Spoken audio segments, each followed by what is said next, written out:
Brandon, Yo, hey. you're back in your lab. Unfortunately, dude, it's literally, dude, you go outside and the grass is frozen solid, like little icicles are on the grass. I kid you Ugh. not. So a lot of people left their sprinklers on last night and they sprinkled the no. grass, and so it leaves all the blades of grass this happens every year. All the blades of grass get frozen solid, so you could walk across it and it's like stepping on little ice cubes, icicles. It's like that's what we're at now. So yeah, we're back here and it sucks. But it's okay. It's fine. I enjoy it. It's supposed to be 70 later this week. So it's just a temporary pause in life. Just a temporary reminder of why people aren't supposed to live there. That's right. I don't understand how anybody even went to Canada. Like, in what world do you go to Canada? It just makes no sense to me. I mean, look at the typical Canadian. They don't. Dude. They have nowhere else to go. Yeah, I guess so. I can see why their politics are in shambles. They're like, should we go to Mexico? And they're like, no, we don't deserve it. We don't. Is that the Canadian? No, they're more like they're like I thought they had more of the Midwest accent. That's it's like you have to have French because they're French. Oh, they're French. That's true. They're Torontians. They're French. We don't deserve it. I forgot that. Yeah, that's true. That's true. They're French. They're French. So okay, do we have any officey shenanigans we need to sort out? Any? Yeah, I mean, with the claim, I'll be doing that today. Don't stress your little hearts over it. Like, I don't know what induces so much stress. Is there something that Hypercycle said? Did they say that you have to do it in the next 14 seconds or something? What did they say? Did you see anything? I didn't hear nothing. Like, as far as like, you need to do this in 14 seconds. If you don't have it done in 14 seconds, email Brandon really quickly. I don't know. Maybe that's what they said. That's all I can assume was said. Is 14 seconds, or else you're gonna miss out. Brandon. From the state of the email I've gotten, that I don't know. So maybe that's fine. I'm gonna do it today, guys. Don't worry. I'll claim the C8 stuff. But the problem is we're working on Node Market too, because we have to have these things listed by the 10th. So even if you don't say they have like all the C8 stuff in there, we're fixing all that metadata. Because remember, we have to build that on our own because it's not at a contract level. So we have to build other contracts for that. So we're going to be building that. So don't stress your little hearts. We're going to get this going. Give us some time, guys. Don't worry. We got this. Like okay. So they didn't. Yes, Mario. Hey, Mario. It's me, Mario. Hey, I tell you what, they've all just not what he says, but disappeared, haven't they? There really is no Singularity DAO is not really a thing anymore, is it? No, and I think their website hasn't been maintained because I was trying to help somebody with the DPC group in person. Like, I was trying to help them look for some tokens that should have been there, and I couldn't find them anywhere. So I don't know where they went. So it's like, well, that's crappy. I think the jig is up. My guess is those guys are all looking for work at other places. I know one of their people already left. He went to work for Libera.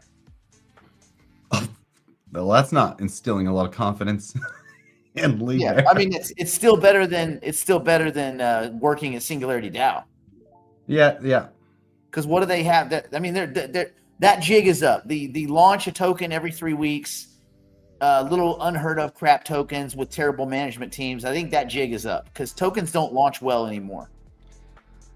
They really don't. Like, even you have to be a fairly large multi-billion-dollar KOL in some aspect to launch a token now. Yeah. Because the meme coin craze of 2021, it's over. People are they've wisened up to that because there's 100,000 tokens getting launched every day. So people are smarter because they can just go on Pumped Out Fun and guess, and hopefully one will do better. You know what I'm saying? So yeah, that's the meme. The meme is up. I think all the meme coin traders. You know, it's funny. I went to one of the car dealerships that we used to work at a lot. Like we Keys European. They sell the most Mercedes. They're the biggest Mercedes dealership in the world, in the whole world. Okay. And I know the top selling Mercedes car salesman in the whole world. So I was at the very top and the sales manager of this most selling Mercedes dealership in the world. So those two people can give you a pretty good, like the state of the state, right? So we're talking Saturday, and when we're there, he said, so I was talking to the dealer, the sales manager, and I said, so what's going on? Like, are you guys seeing the economy kind of, what's going on? He's like, it's bad.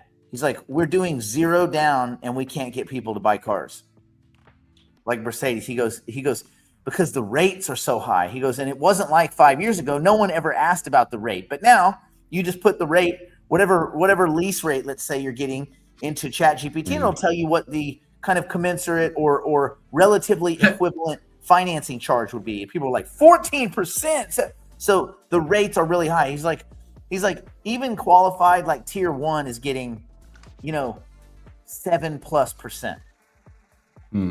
He goes, so even with 0 down, I go, well, don't the manufacturers let you guys do buy downs and stuff like that of the rate? He's like, not this time. He's like, they're not letting us do it. Yeah. Wow. Yeah. Well, that's that.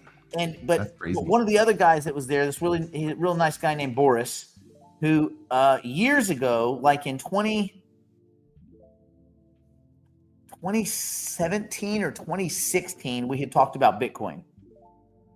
And I think he got a little bit, not a lot, but he got a little bit. But then he got into the spammy coins in 2021, and he basically gave back all of everything he gained on Bitcoin. He gave it all right back. So whatever. And he just has some dust in his wallet now, which I think he converted back to Bitcoin and Ethereum. But anyway, the point was, he's telling me, like, he goes, even he knows, he goes, this meme coins is dead. People is just gambling leverage. And this is a car salesman, right? That's not in the crypto community. And even he sees it, that the meme coins are dead and that people are just gambling leverage.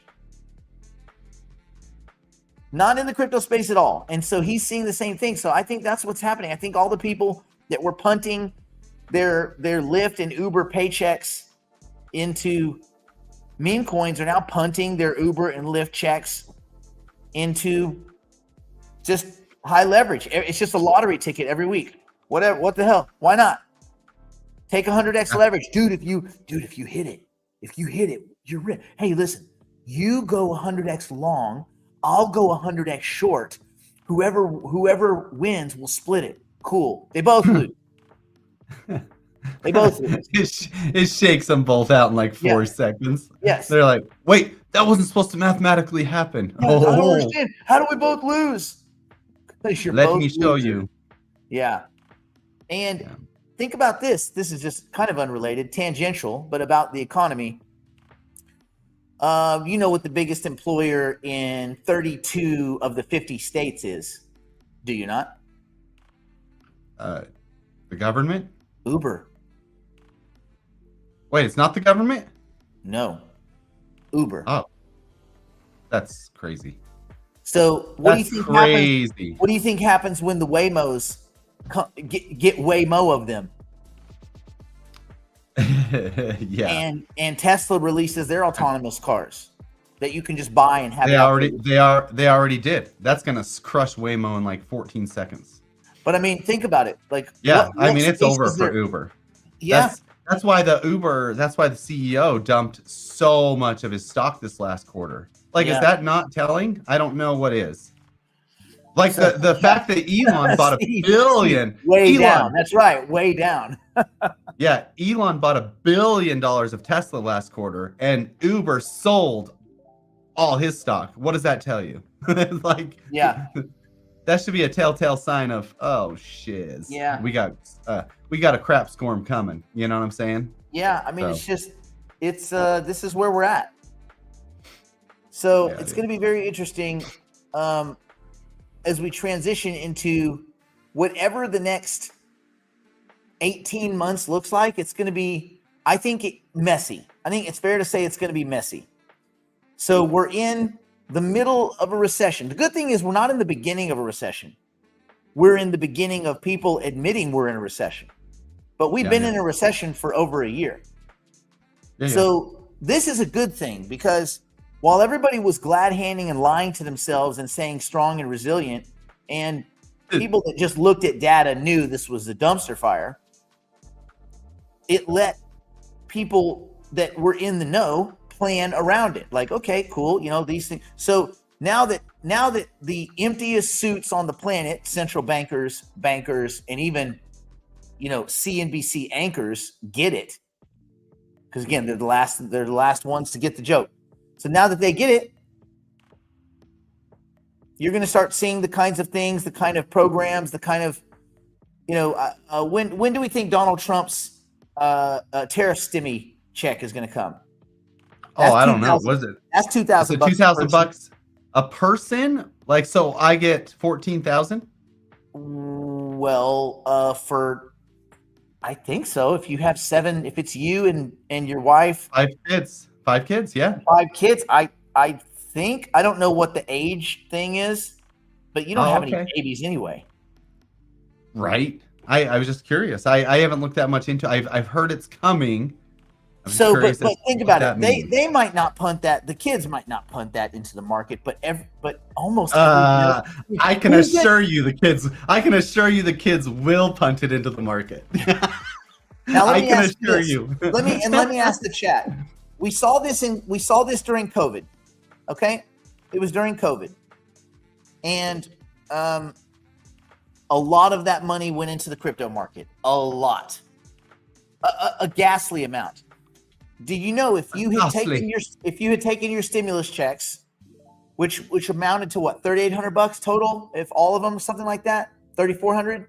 If you had taken all of them and bought Bitcoin, you would be sitting at a $26,000 profit. Wow, it's not bad. Wow.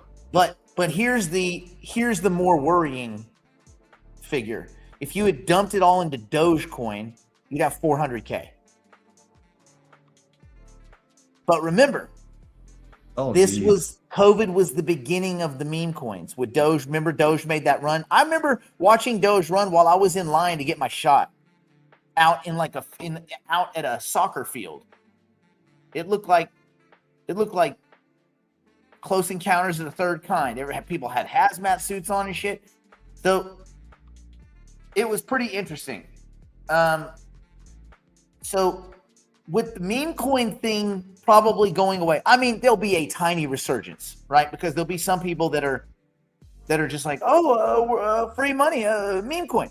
But for the most part, I would imagine it's going to be the spammy leverage gambles, because people are going to be like, oh, I got $2,000. They're not going to pay down their credit cards, because that just feels like throwing money away. Like, why would I pay down a credit card? I already have my phone. Like, I already have it. Like, I don't need to pay for it. I already have it. I want to make this money go somewhere where it's going to do some good. It's time to spam that crap into the market. So I guess I'm wondering what the distribution of these funds is going to be. But here's what I know. I know in the end, all of this money is coming back into the hands of a few companies and veteran investors. And the other 99% of the planet, of the United States, it'll just be gone. Mm-hmm. A couple of people will buy stuff, but most of the stuff that was going to be bought was bought during COVID. I don't think you're buying another big screen TV right now, not for the most part.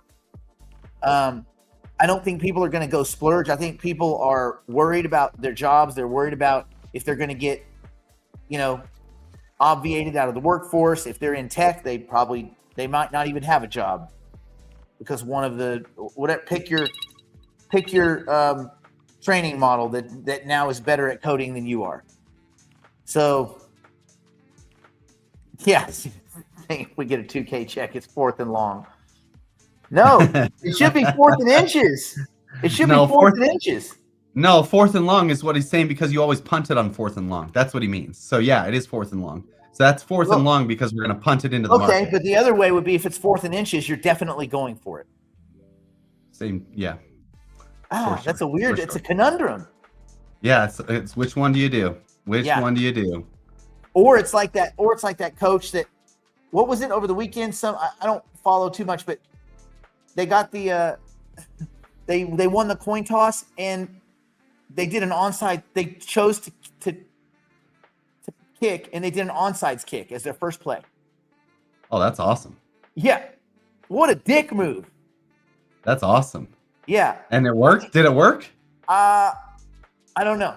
They were so excited about the fact that somebody would risk it all on a move like that. And they're like, well, that's college football. I love it. That's awesome. That's why college football's people watch it, I guess, right? No, people watch it because they're little dumb animals, and they get caught up in things that make no difference in anyway, that's a whole other thing. That probably scales inversely. There's probably an inverse proportionate relationship to sports watching and success in financial in endeavors. I think it's like the bond versus yield.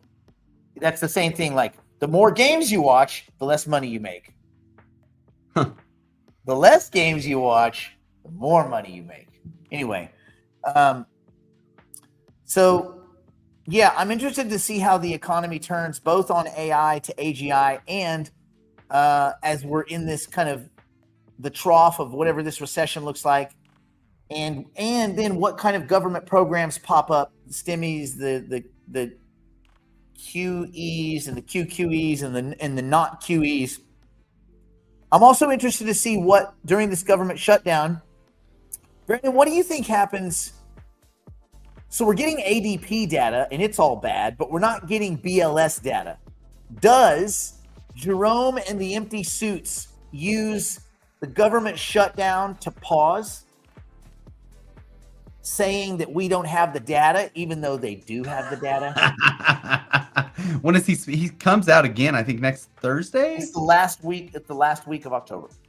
Yeah. So can you imagine, dude? What a D-bag if he does that. No way. I don't think he will, because that would be mass embarrassment again. Kind of like when he said strong and resilient, and 2 days later they were like, a million less jobs, and he was like,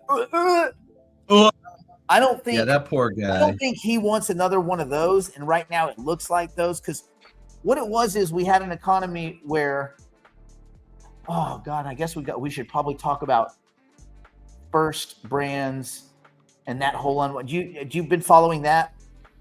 Who? What? First Brands, the auto parts kind of conglomerate that just got caught like repledging collateral to a bunch of different. Basically, they were factoring, meaning selling your accounts receivables that haven't yet been collected, but they were doing it to multiple sources. Like, so they're basically doing fractionalized factoring is what they call it. Well, rehypothecated fraction. Yeah, rehypothecated fractionalized factoring. Which is get out of here. Super illegal. Oh my gosh, no. And who busted it were the factoring firms. Because so when they went in and asked for money, these factoring firms, they have like private investigators and all this that go in and deeply research. They're like, you're not selling us some junk. And so those guys were like, this is a scam. So 2 days later, and these are guys were saying they had over $1 billion in cash on hand. Next day, so then you had you had them, and then you had the what was the auto part? Not auto part. They're both in the auto industry. The used car dealer. They went under also, and so what happened is the banks were like, they got everyone. They were doing the same crap. They were packaging. So what they were doing is they were packaging a bunch of subprime auto loans, and guess what they were selling them as rated as? AAA. Surprise, surprise. Sounds familiar, doesn't it? Yeah. So they got that, and that's. I think we just did this. Like, that was the whole thing behind. That was one of the huge symptoms of 2008. Remember, 2008 wasn't about subprime. 2008 was about the things that led to subprime, right? Basically taking crap collateral, marking it as good, taking everything on your desk. And I want to wrap a bond package around this, and I got some cat crap in the litter box. I'm gonna package all the cat crap in the city, and that's AAA rated paper. You're like, what? It's crap. It's like literally crap. So they're doing the same thing. They were taking a bunch of junk auto loans, and these weren't just subprime. These were almost unloanable, like really bad loans. People could not get money anywhere else, and they were very high, predatory, 14, 16, 17%, which 100% that if someone has 230 credit, they can't pay back a 1% APR loan. They can't pay back any loan, much less 16, 17, some kind of ridiculous thing like this. So they were giving these loans out knowing they were going to go bad. So they packaged those up. They're selling them as AAA paper, and someone started looking inside and was like, "Hey, this isn't AAA paper. This might be junk paper. This might be junk." So not AAA or AA or A or triple B, which is the last line, of quality collateral, and not double B and not single B or the C's. It's junk. It's all in the junk part of the crap. It's everything below triple B. It's double, single, and then the C, and it's just total garbage. So these guys, of course, bankrupt. And what happened is the banks immediately sent people down to the dealerships to just take possession of every vehicle they could. I mean, they can't take possession of the ones that people have, although they will, because no one's gonna pay for them. So they took the whole company into receivership. So that's both of them in the auto sector, both of them a commentary too on this kind of environment we're in where people are starting to stop paying. So what happens is in the beginning of an economic decline, prudent people will do what? They'll start paying off their debts. They'll curtail their spending. They'll basically bring the wagons in, right? They'll try to be smart. Some people will just pray that it'll change. They just listen to the rhetoric on CNBC and they're like, oh, that's cool. It'll get better. Don't worry about it. So they don't make any adjustments. When you get into the deep throes of it, where hours worked is starting to flatten out or come down, people are starting to get laid off, and it's starting to become not hundreds but thousands in a variety of different companies. I mean, all the way Amazon, Facebook, go across the thing, right? So all these people are going to start getting laid off. There's nowhere else to go for a lot of these jobs, and a lot of jobs are being obviated. And we're in this part of the business cycle of that's recessionary, so it's just not great. And so a big giant pile of those people, they were smart, and they cut their spending, months back, right? They cut their spending. They tightened the belt. Austerity, personal austerity, but the other 99%, because that's how bad it is, they made no changes. And the first thing they're going to stop doing is they're going to stop paying credit cards. Oh, so it's going to go the other way. So in the beginning of a recession, you see actually credit card debt come down a little bit. Why? Because smart people are like, oh shit, and they start paying off their debts. And then as you get deeper, people stop paying off the credit cards. And you see that too in the debt, in the default rates, things like that. So auto loans, surprise, surprise, used car defaults, very, very high right now.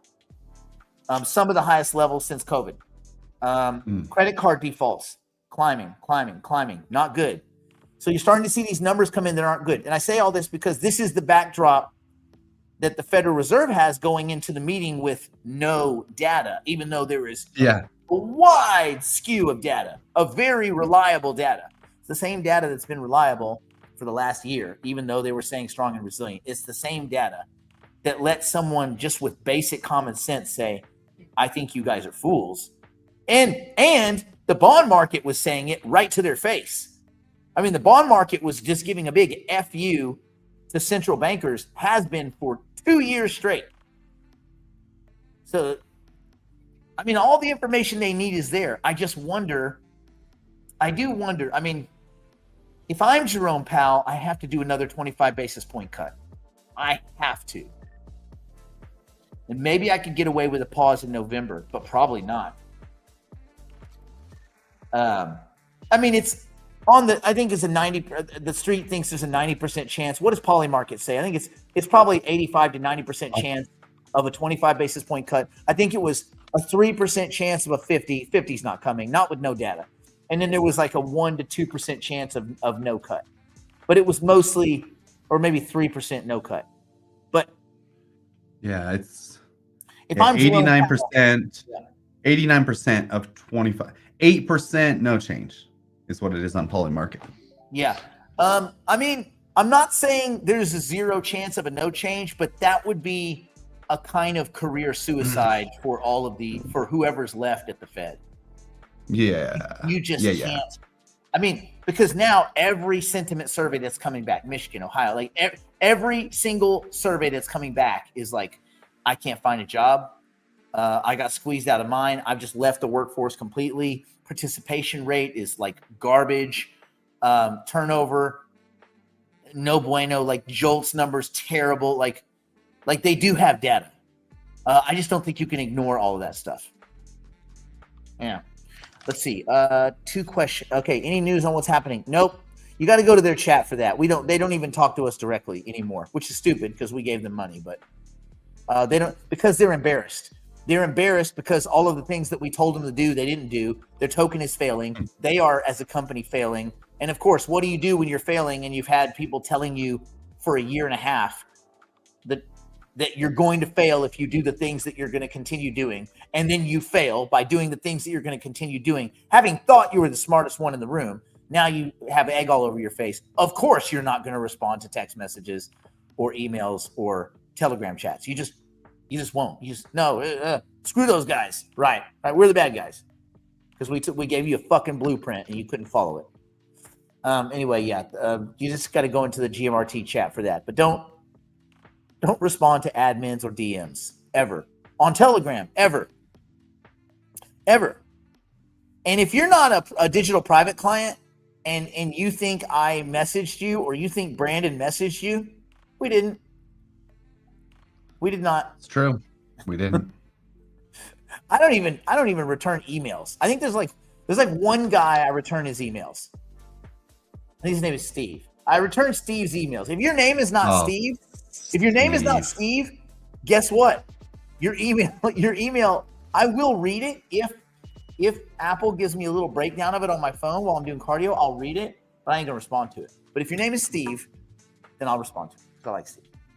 All right. Okay, 2 questions. Are we getting any of the AMD compute?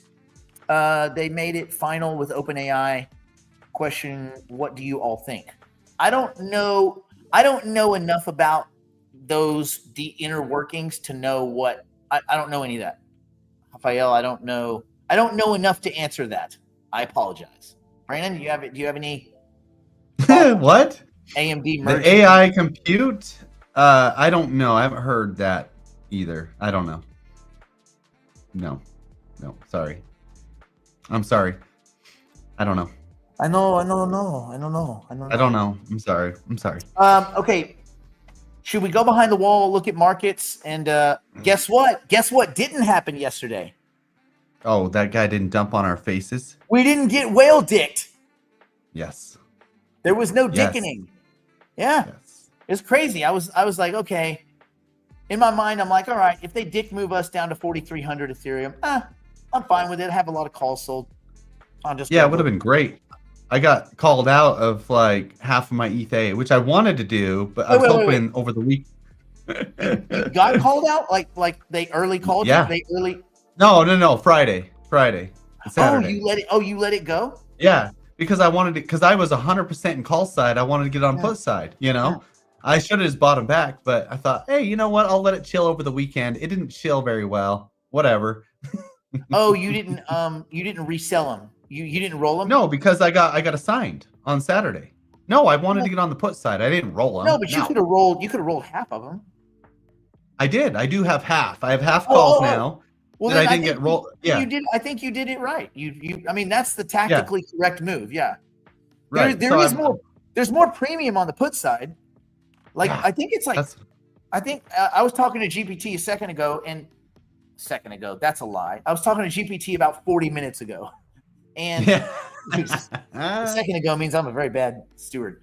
And it was kind of agreeing with me that there seems to be a margin of about 21 to 27% more premium on the put side. And I was looking and seeing these articles. Of course, all these articles come out about, oh, it's the end of the bull market's over and all this. These people that think that the 4-year cycle, if that's a thing anymore, I'm like, it's so stupid. And like this, anyway. So it agreed with me that basically because of marketing and articles and all this and just panic and also negative news sells, right? So there's always more intensity around the negative, meaning there's more bias for puts. Well, and think about it. It's like car insurance. Everybody's got to have it. Not everybody wrecks their car. If you manage money, if you're a fund manager, pension fund manager, hedge fund manager, you run an endowment, you run private money, family money, whatever, and you have exposure to ETH and or IBIT or any of those ETFs, but you would be a fool. You'd be a fool if you were in any of these other assets. I don't know why anyone's in any asset that's not BlackRock. Why would you not go with the most liquid resource? But that's another discussion for another day. So, but those individuals that manage money, they must buy put protection. They must. It's not a, well, should I protect the downside? They have a fiduciary responsibility. They must buy what we are selling. So we have, I don't know, our market it's like selling Herbalife to a bunch of kidnapped immigrants, and they're in a warehouse, and we're like, listen, you can buy our Herbalife, which is obviously a Ponzi scheme, or we can send you back across the border. Who's in? Who likes Herbalife? Atman was right about that. Herbalife is a Ponzi. Yep. I know that was a weird derivative, but anyway, I'm just saying as a tangential thing. So I guess you want to be on the put side, and you probably want to be on the put side 3/5 and 2/5. So you want to be like 60% puts and like 40% calls. Yeah. Calls are easier to rationalize outside my brain. Yeah, I know they're. Does anybody here? I'm sure you know what elastomeric paint is. Brandon, do you know what that is? Yeah, that's the paint that you put over stucco. Yep. And so stucco is amazing for a lot of reasons. It's amazing for the way it insulates and does. It's awesome. But what it's not awesome at is it cracks. And especially in California, when you get all these little like trimmers, you get all these little cracks. And it makes it, which are normal, but it looks gross. So what I had them power wash the entire house and then fill in all the cracks of stucco with new stucco. And now they're going over all of it with elastomeric paint, which will create a water barrier so that it's not absorbing as much and cracking as much. And the elastomeric paint has elasticity in it, like a good currency. It expands. I love watching those guys go up and down the ladder behind you. That's perfect. Is that what they're doing? These guys do things that are so reckless. I'm just like, one of them's going to die. One of them's going to die for sure. I saw a guy walking up the ladder with a ladder. I was talking about this with somebody else. The nature of construction is actually sketchier than crap. Like I did some things. I was in construction a long time. And so we did some things that were just like not safe because you just want to get the job done. Like we had guys because we did a lot of concrete foundations. We would jump off a 9-foot foundation into a hole when rebar would be sticking straight up out of the footing like 2 feet from us. There was a guy that did it once and it did not end well. If you're not careful, you gotta know what you're doing when you're doing construction. It's just the nature of construction. You just do crap. So usually we're walking on top of this 9-inch wall, all the way around to pour the concrete in the foundation. We're walking on across it's a 8-inch wall, and it's 10 feet high, and you could fall down into this hole with rebar sticking out everywhere. Jesus! But it's just what you do. Yeah. Do you want to know? Do you want to know how far down the big concrete? What do you call them? That goes down to the pillars, columns. Well, no, there's another name. Footings. No. Footings. No. One, there's Oh. 80. There's 84 of them. On your house? Yeah. And Jeez. they go down 120 feet. What? That's crazy. What LA makes you do now when you build a house is crazy. No, they're not pylons. Pylons? No. You guys. I mean, I'm not any better because I don't remember the word. There's a. Oh, pylons is close, isn't it? Isn't that what that's what they do in water under a bridge? They drill a pylon. There is a specific word for it. Caissons. It's caissons. I've never heard that word. You never heard caissons? You ain't built in LA, buddy. Anyway, what they are is rebar and concrete filled tentacles. They go everywhere. Aren't there people buried in bridges? There are probably people buried here. Anyway, probably. There was one question that Rafael asked. I sold my ETH at 80% this morning. Well done. Bought back in. Well, so it could have more. I don't know, man. I don't know what you did and when you. That's a very specific question. That's a behind the wall question, and a very specific one at that. Congrats if you made currency units, and if you lost, I'm sorry for your loss. Non-congrats. We should go behind the wall because I got some stuff to talk to you about. Maybe some. This is not confidential stuff, but it's stuff that I don't think I'm supposed to share, but I'm going to share behind the wall anyway. Oh snaps! Okay, from the Jupiter team. Anyway, go ahead. We're going back. Oh God, it can't be good. No, it's not bad. Well, actually, this is going to be good because we're going to all bet on whether or not it's going to happen. That's what we're going to do. And I guess we are betting anyway because we haven't unstaked. Anyway, go ahead. The old Jupiter dick punch, I see. Well, welcome to Monday. We knew it was too good to be true. Everything was green. We knew there had to be some red or at least some brown in there. Yeah, there has to be some negative somewhere, doesn't there? That's how we roll, behind the proverbial wall now to continue the broadcast privately for the digital investors and digital private clients. If you'd like to join us, simply go to nickblacknext.com and subscribe to one of our plans and immediately take advantage of our library of tools, tactics, and information. It's all designed to help you learn, grow, and manage your portfolio like a pro. Join us now